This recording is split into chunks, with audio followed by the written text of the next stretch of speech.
probably surprising to many people given our population compared with the US and UK, who are respectively number 1 and 2.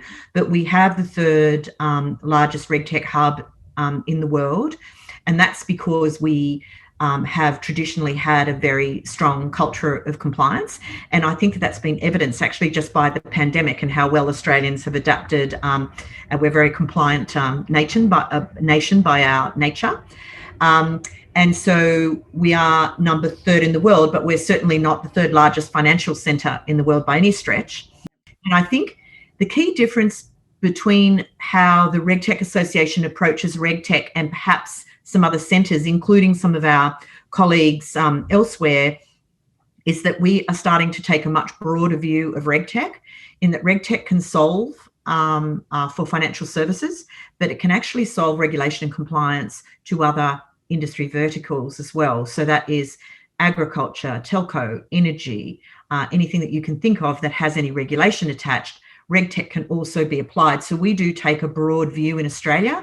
And one of the things the association is doing is looking, we're by no means finished in financial services. There's still a lot of work to be done, but we're actually starting to turn our mind to government as a sector for using RegTech.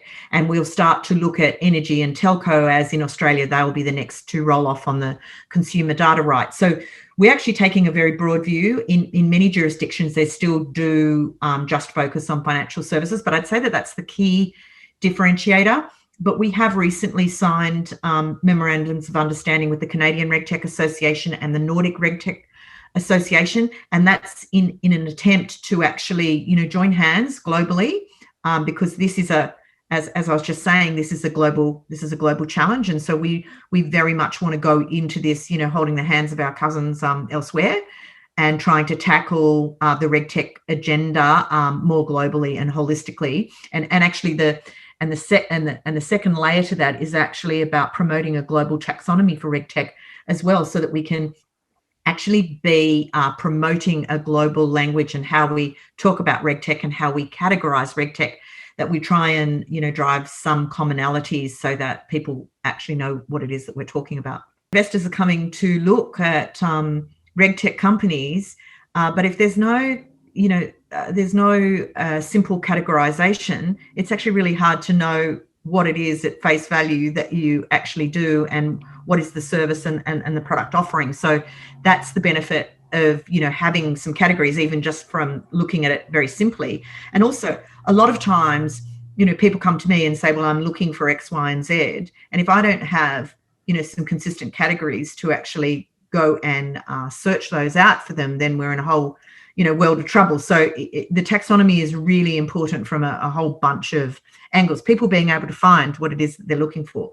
Look, I think it has changed. I think 4 years ago when we set out, it was a case of a lot of RegTechs doing what I call empty door knocking, going around and like knocking on the door and no one's home, or you get a meeting that absolutely goes nowhere because they're not the decision maker. They have no budget. There's no business reason, or they don't perceive a business reason, or they're trying so hard working on their remediation that they're not really committed to transformation. They're just trying to deal with the problems that they've got today. So I think fast forward 4 years ago, and some of the work that the association has been doing is now starting to bear fruit.